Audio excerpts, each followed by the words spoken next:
الرحيم يا أيها الذين آمنوا اتقوا الله حق تقاته ولا تموتن إلا وأنتم مسلمون وقال في مقام آخر وَإِذْ قَالَ لُقْمَانُ لِابْنِهِ وَهُوَ يَعِظُهُ يَا بُنَيَّ لَا تُشْرِكْ بِاللَّهِ إِنَّ الشِّرْكَ لَظُلْمٌ عَظِيمٌ۔ ہمہ قسم کی تعریفات بابرکت کلمات تنہا خالق کائنات ذوالجلال والاکرام کی ذات اعلیٰ و عرفہ کے لیے، جو ہر قسم کے عیوب و نقائص سے پاک، مبرہ اور منزہ ہے۔ اس کی جتنی بھی تعریف کی جائے کم ہے۔ درود و سلام ہوں میرے اور آپ کے محبوب اور غمخوار پیغمبر، رحمت کائنات، رحمت للعالمین، سید الاولین والآخرین، سید ولد آدم، سید روز محشر، تاجدار حرمین، خاتم النبیین، امام اعظم حضرت محمد مصطفیٰ صلی اللہ علیہ وآلہ وسلم کی ذات گرامی پر، جن کی سیرت طیبہ ہم سب کے لیے اسوہ حسنہ کی حیثیت رکھتی ہے۔ احباب گرامی، سورہ لقمان قرآن کریم کے اندر اللہ رب العزت نے 21ویں پارے میں چند باتیں حضرت لقمان حکیم رحمہ اللہ کے بارے میں بیان فرمائی ہیں، اور کئی ایک صورتیں ایسی ہیں جو مختلف شخصیات، عظیم ترین شخصیات، نبیوں کے نام پر نازل ہوئیں۔ اسی طرح ایک سورہ لقمان بھی ہے جو ایک عظیم ہستی کے نام سے موسوم کی گئی ہے۔ سورہ لقمان اس کے اندر اللہ رب العزت نے وہ پند و نصائح بیان فرمائے ہیں جو انہوں نے اپنے بیٹے کو کیے تھے، اور کئی ایک حکمت بری اور دانائی والی باتیں اللہ رب العزت نے بیان فرمائی ہیں۔ حضرت لقمان کون تھے، اس بارے میں مختلف مفسرین کی اس کے بارے میں آراء ہیں، اور سیرت کی کتابوں میں سے، تاریخ کی کتابوں میں سے بعض نے ان کو نبی قرار دیا، بعض نے ان کو اسرائیل کے قاضی اور جج قرار دیا، بنی اسرائیل کے، اور بعض نے ان کو حضرت ایوب علیہ السلام کے بانجے قرار دیا، اور یوں بھی ایک آدھ قول ملتا ہے کہ حضرت ابراہیم علیہ السلام کے جو باپ آزر تھے ان کی اولاد میں سے ہیں، اور 1000 برس زندہ رہے۔ داؤد علیہ السلام کا انہوں نے زمانہ پایا اور ان سے علم حاصل کیا، اور حضرت داؤد علیہ السلام کی بعثت سے قبل یہ فتویٰ دیا کرتے تھے۔ ان کی بعثت کے بعد پھر حضرت داؤد علیہ السلام کا ہی سکہ چلتا تھا۔ اور اسی طرح بعض مفسرین نے اور سیرت نگاروں نے لکھا ہے یہ حبشی تھے، غلام تھے پیشے کے اعتبار سے، بعض نے لکھا یہ ترکھان تھے، بعض نے لکھا یہ چرواہے تھے، بکریاں چروایا کرتے تھے، بعض نے خیاط، درزی بھی قرار دیا ہے کہ کپڑے سلائی کیا کرتے تھے، مختلف بستر وغیرہ بھی اس میں ہوتے تھے، یہ ان کا کام تھا۔ تفسیر کی ایک معتبر ترین کتاب تفسیر روح المعانی میں امام یا علامہ محمود آلوسی رحمہ اللہ نے لکھا ہے کہ نبی تو نہ تھے لیکن بہت بڑے دانا اور بہت بڑے حکیم تھے، اور مصر میں اور یوں کہیں عرب میں ان کی دانائی بہت مشہور تھی، اور ان کے بارے میں یوں بھی آتا ہے کہ ان کے آقا نے یا ان کے مالک نے ایک دن کہا، جو مجازی مالک یا مجازی آقا ہے، حقیقی تو آقا اور خالق عرش والا رب ہے، مولا اور خالق عرش والا رب ہے۔ تو ان کے مالک نے کہا کہ یہ جانور لے جاؤ، ذبح کرو، گوشت کے 2 بہترین ٹکڑے لے کر آؤ۔ انہوں نے ذبح کیا، ایک زبان لے آئے، ایک دل لے آئے۔ پھر اسی مالک نے کہا اب دوسرا جانور بھی ذبح کرو، جو 2 ٹکڑے اس کے بدترین جو ہیں وہ لے کر آؤ۔ وہ پھر بھی یہی لے آئے۔ مختلف الفاظ ہیں، مختلف روایات ہیں۔ تو انہوں نے حیران ہو کر پوچھا حضرت لقمان سے، جب میں نے گوشت کے 2 بہترین ٹکڑے طلب کیے ہیں، آپ زبان اور دل لے کر آئے۔ جب میں نے کہا کہ گوشت کے جو انتہائی غلیظ ٹکڑے ہیں وہ لے کر آؤ، تو تب بھی آپ زبان اور دل لے کر آئے۔ اس کی وجہ کیا ہے؟ حضرت لقمان حکیم رحمہ اللہ فرمانے لگے، میرے آقا اگر یہ زبان اور دل یہ پاک صاف ہو جائیں، یہ طاہر بن جائیں، ان سے نجاست، آلودگی اور پلیدگی دور ہو جائے، تو یہ پورا انسان کا جسم جو ہے وہ سلامت رہتا ہے، اور اگر یہ خراب ہو جائیں تو پورا انسان کا وجود بیکار ہے، اور یہی 2 ٹکڑے گوشت کے پورے وجود کی تباہی کا باعث بنتے ہیں۔ بڑی دانائی والی بات انہوں نے کی ہے، اور پیارے نبی صلی اللہ علیہ وسلم کے فرمودات عالیہ بھی ترجمانی کرتے ہیں۔ وہ مشہور روایت سامنے رکھیں، پیارے نبی نے فرمایا کہ انسان کے جسم کے اندر ایک لوتھڑا ہے، اگر وہ صحیح ہو جائے پورا جسم صحیح ہو جاتا ہے، اگر وہ خراب ہو جائے پورا جسم بیکار اور خراب ہے۔ الا وہی القلب، وہ دل ہے، دل۔ یہ بھی ایک طویل موضوع ہے۔ اور دوسرا زبان کے بارے میں بھی پیارے نبی صلی اللہ علیہ وسلم نے کتنا خبردار کیا کہ انسان کا قدم نہیں اتنا اکھڑتا جتنا انسان کی زبان اکھڑتی ہے۔ آپ صلی اللہ علیہ وسلم نے اس زبان کے بارے میں کتنی سخت وعید بیان فرمائی ہے کہ صبح کا وقت ہوتا ہے، ابن آدم کے جسم کے سارے اعضاء اس طرح زبان کے آگے ہاتھ جوڑتے ہیں اور کہتے ہیں کہ اللہ سے ڈرتے رہنا، اگر تو نے کوئی غلط لفظ بولا ہمیں بھی تیری وجہ سے سزا بھگتنا پڑے گا۔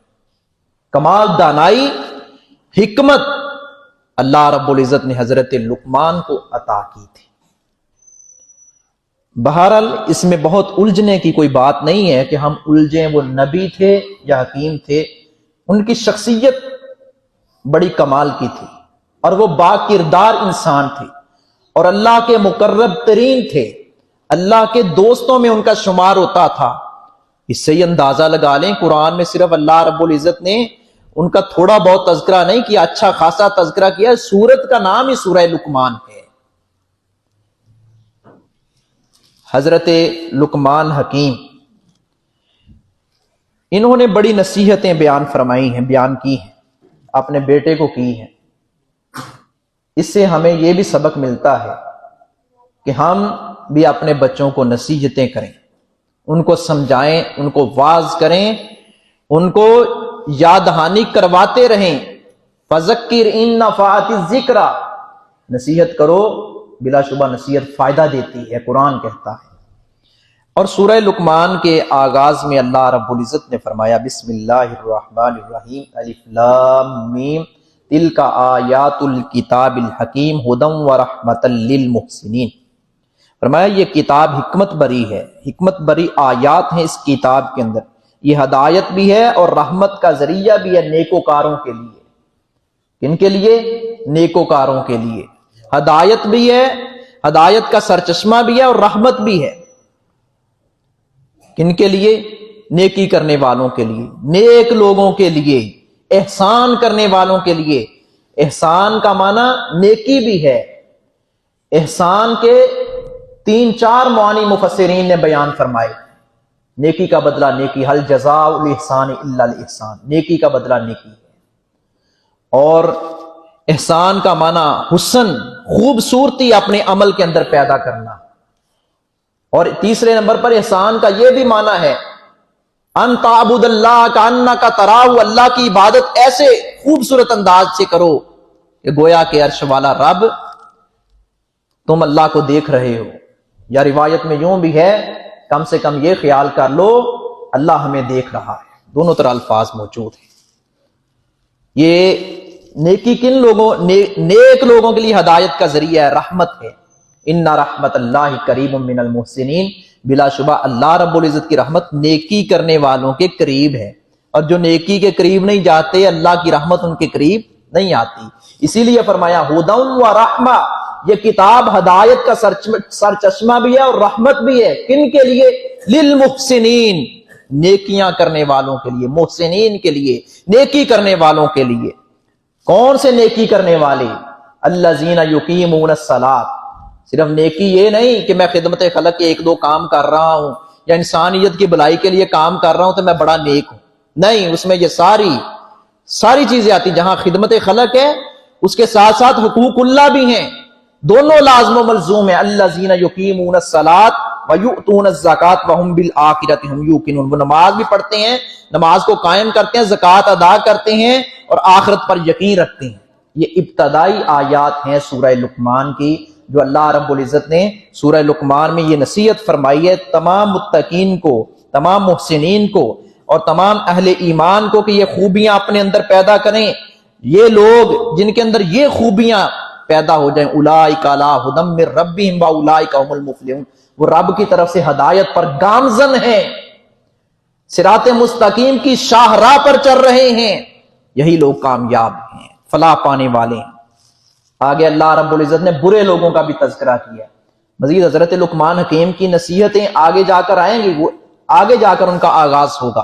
یہ تو میں نے شروع میں اشارہ کر دیا کہ حضرت لقمان حکیم کون تھے، نبی تھے یا دانا یا صرف حکیم تھے یا صرف اللہ کے مقرب بندے تھے، اس میں بہت الجھنے کی کوئی بات نہیں ہے۔ ہمیں اس سے سبق سیکھنا چاہیے سورہ لقمان سے۔ سورہ لقمان کے اندر بہت سارے اسباق پنہاں ہیں، اس کے اندر اللہ رب العزت نے بہت سارے اسباق رکھے ہیں، اور شروع میں اللہ رب العزت نے حضرت لقمان حکیم کی وہ نصیحتیں جو انہوں نے اپنے بیٹے کو کی تھیں، ان سے قبل اللہ رب العزت نے تمہیدی طور پر، یوں کہہ لیں اللہ رب العزت نے ابتدائی طور پر اہل ایمان کے چند اوصاف بیان فرمائے، قرآن حکیم کا تذکرہ کیا، اس کو ہدایت اور رحمت کا ذریعہ قرار دیا۔ کن کے لیے؟ نیکی کرنے والوں کے لیے، نماز پڑھنے والوں کے لیے، زکوٰۃ ادا کرنے والوں کے لیے، آخرت پر یقین رکھنے والوں کے لیے، یہ لوگ کامیاب ہیں۔ آگے برے لوگوں کا بھی تذکرہ کیا ہے۔ کون سے برے لوگ؟ وَمِنَ النَّاسِ مَن يَشْتَرِي لَهْوَ الْحَدِيثِ لِيُضِلَّ عَن سَبِيلِ اللَّهِ، کہ لوگوں میں سے وہ لوگ جو لغویات کو، لہو و لعب کو، فضول چیزوں کو خریدتے ہیں، غلط باتوں کو خریدتے ہیں۔ لہو الحدیث، اس سے مراد حضرت عبداللہ بن مسعود نے قسم اٹھا کر کہا کہ اس سے مراد غنا ہے، گانا ہے، یہ گیت ہیں عشقیہ، یہ اس طرح کے مرثیے ہیں غلط قسم کے، تو اس سے ہمیں بچنا چاہیے، گریز کرنا چاہیے۔ وَمِنَ النَّاسِ مَن يَشْتَرِي، جس طرح کوئی چیز، یعنی اس کو اللہ رب العزت نے فرمایا کہ جن لوگوں کے اندر یہ رغبت پیدا ہو جائے کہ وہ اس کے دل دادا بن جائیں، اس کے شوقین اور شائق بن جائیں، کہ ایسے ہی ہے جیسے بندے کو کوئی چیز پیسوں سے خریدنی پڑے تو بندے کے اندر تڑپ ہو، اس کو خرید لیتا ہے، جن کے اندر یہ لغویات سننے سنانے کا شوق اس طرح کا عروج پکڑ جائے، طول پکڑ جائے کہ وہ بڑے چسکے لے کر، بڑے مزے سے، کہ جو مرضی ہو جائے مجھے یہ ملنا چاہیے، یہ موسیقی، یہ غنا، یہ گیت، یہ گانے میرے دل کی غذا ہے، مجھے سکون نہیں ہوتا، میری روح جو ہے تڑپتی ہے اگر میں یہ نہ سنوں. نعوذ باللہ، العیاذ باللہ، استغفر اللہ. اس طرح کے غلیظ گیت سننا، غنا، گانا گانا جس کو لہو قرار دیا گیا ہے، یہ پیارے نبی صلی اللہ علیہ وسلم کا وہ فرمان سامنے رکھیں. کل قیامت کے دن ایسے لوگوں کو اللہ رب العزت ان کے کانوں میں یہ شیشہ جو ہے، شیشہ گلاس ہے، اس کو پگھلا کر، کون سا شیشہ، یہ دنیا کا کوئی معمولی شیشہ نہیں ہے، پھر جہنم کی آگ ہے، اس میں پگھلا کر کانوں کے اندر، جن کانوں سے یہ غلط باتیں سنا کرتا تھا، وہ ابلتا ہوا، اچھلتا ہوا اس کے کانوں میں ڈالا جائے گا. نبی کریم صلی اللہ علیہ وسلم کو تو آپ نے جب ایسی آواز آئی تو آپ نے اپنے کانوں کے آگے انگلیاں دے دی. اور پیارے نبی صلی اللہ علیہ وسلم نے فرمایا قرب قیامت لوگوں کی شکلیں بگڑیں گی، زمین کے اندر دنسا دیے جائیں گے، اللہ کا عذاب اور قہر نازل ہوگا ان لوگوں پر جو لہو و لعب کے شوقین ہیں، غلط چیزیں کھیلتے ہیں، غلط چیزیں ان کا مشغلہ ہیں، جس کے اندر فضولیات ہے، لغویات ہے، بکواس ہے، نقصان ہی نقصان ہے، کوئی فائدہ نہیں ہے. قیامت کے قریب ایسے لوگوں کی پھر شکلیں بگڑیں گی. اور آپ دیکھتے نہیں، بہت سارے لوگوں کی اموات بتا دیتی ہیں کہ چہرہ چمک رہا ہے، چہرہ دمک رہا ہے، یا چہرے کے اوپر لانتیں برس رہی ہیں.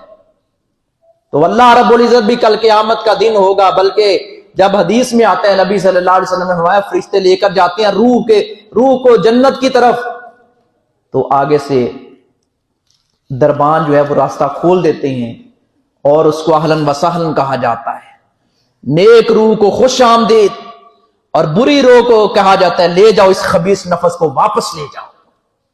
اس لیے ہمیں بچنا چاہیے. آج ہماری جو تقریبات ہیں جن پر ہم لاکھوں روپے خرچ کرتے ہیں، کئی لوگ تو کروڑوں روپے خرچ کرتے ہیں، اور رونا روتے ہیں ہم صرف مہنگائی کا. جہاں حکمرانوں کی ناہلیاں ہیں، ہماری بھی ناہلیاں ہیں، ہم بھی ناہل لوگ ہیں کہ ہم بھی برابر کے تقریباً اس میں مجرم بن جاتے ہیں. کوئی بات نہیں ہے جی، بچے. اور ایسی یقین جانے شادیاں یا سننے میں دیکھنے میں آتا ہے، ابھی والد یا والدہ 2 مہینے پہلے 3 مہینے پہلے اس کی ڈیتھ ہوئی ہے، اور بڑے دڑھلے کے ساتھ نچنا ٹپنا پڑکنا، جو جاندا کنجر خانہ کرنا.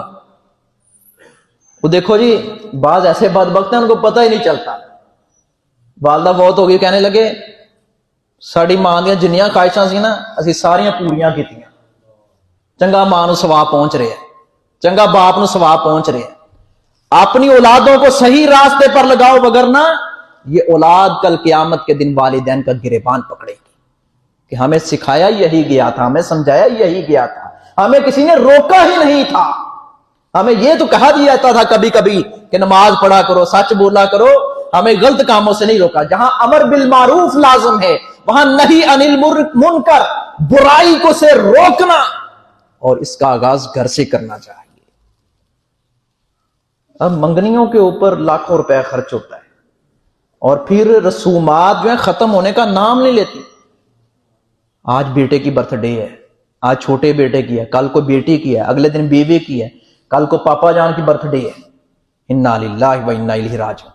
فضولیات، لغویات، اور یہ یہود و ہنود کی رسومات.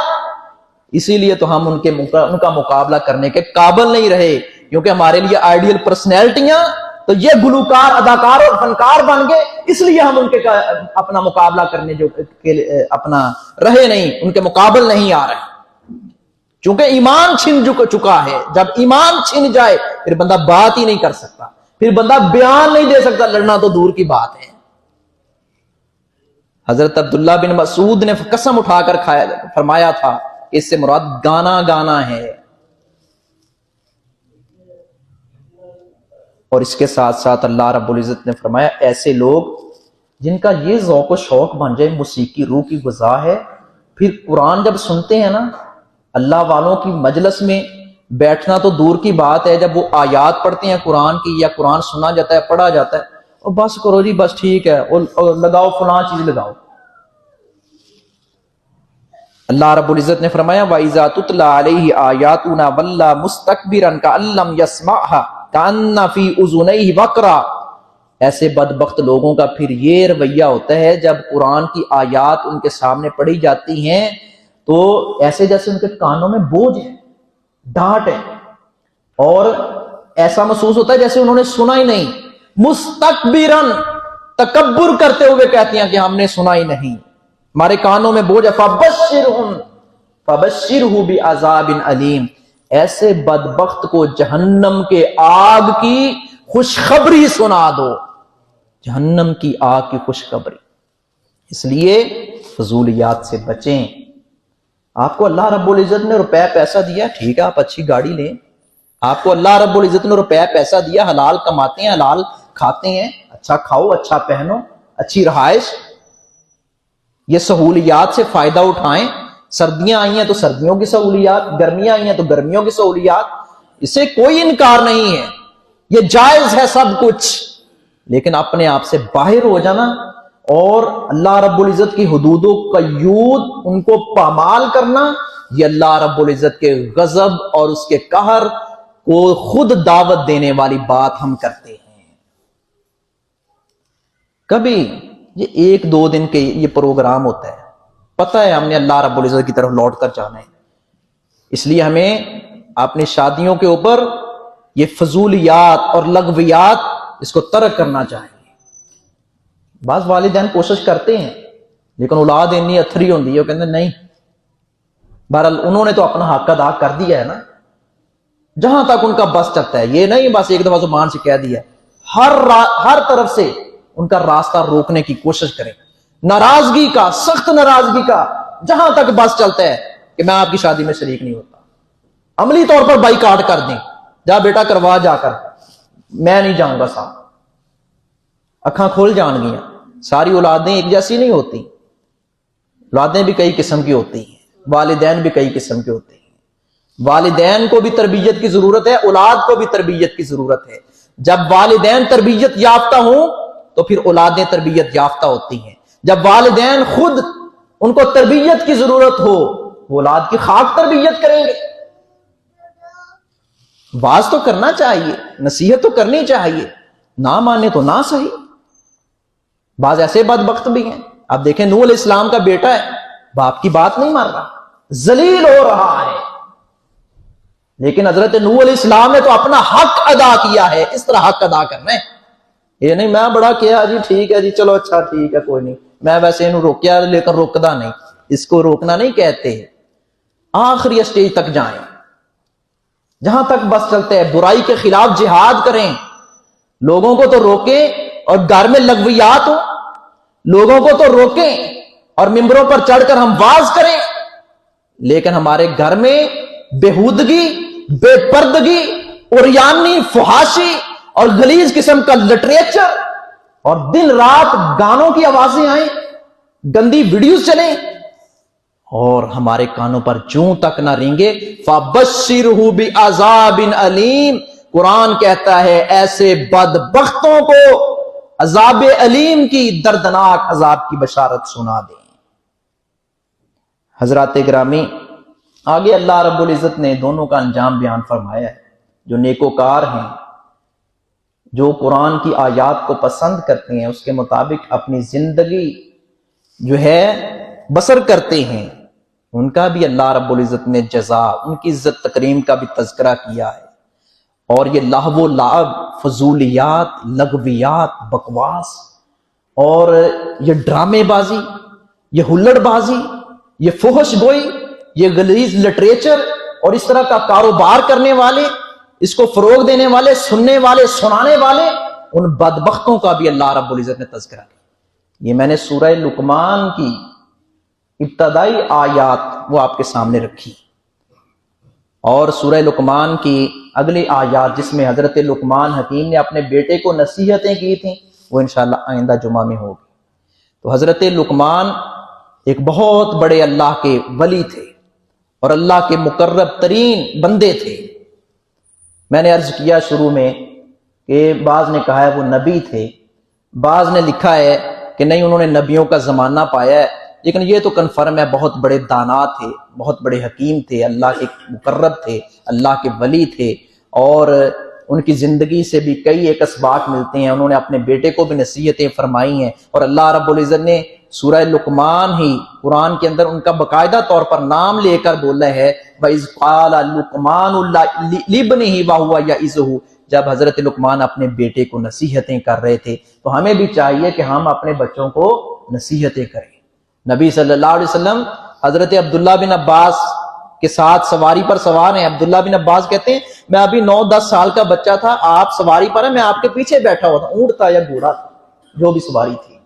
تو پیارے نبی صلی اللہ علیہ وسلم مجھے ساتھ ساتھ سواری کر رہے ہیں، ساتھ ساتھ نصیحتیں کر رہے ہیں کہ بیٹا اللہ سے ڈر، تجدہ تجاہک، تو جہاں چاہے گا اللہ کو پا لے گا، جب بھی مدد مانگ اس سے مانگ، جب بھی سوال کر اس سے کر۔ حضرت عبداللہ بن عباس کہتے ہیں میں چھوٹا سا بچہ تھا، پیارے نبی مجھے یہ نصیحتیں فرما رہے تھے۔ ہم سفر کرتے ہوئے ایسا کرتے ہیں۔ اور میں نے ایک دن ایک بندے کی بات بہت اچھی لگی، بچے جو ہوتے ہیں نا، چھوٹے بچے، ان کو باہر سیر و تفریح کا بڑا شوق ہوتا ہے۔ شوق تو بڑوں کو بھی بڑا ہوتا ہے، لیکن بچوں کو کچھ زیادہ ہوتا ہے۔ باہر جانے کے نام پر بڑا خوش ہوتے ہیں، گاڑی پہ بٹھائیں، یہ موقع ہوتا ہے۔ کچھ مواقع ایسے ہوتے ہیں جن مواقعوں پر بچے بات بڑی جلدی پک کرتے ہیں۔ سفر پہ جا رہے ہو نا تو اس طرح کی نصیحتیں کریں، پیارے نبی کی سنت بھی ہے۔ حضرت لقمان حکیم نے اپنے بیٹے کو نصیحتیں کی۔ اللہ رب العزت سے دعا ہے اللہ رب العزت عمل کی توفیق عطا فرمائے۔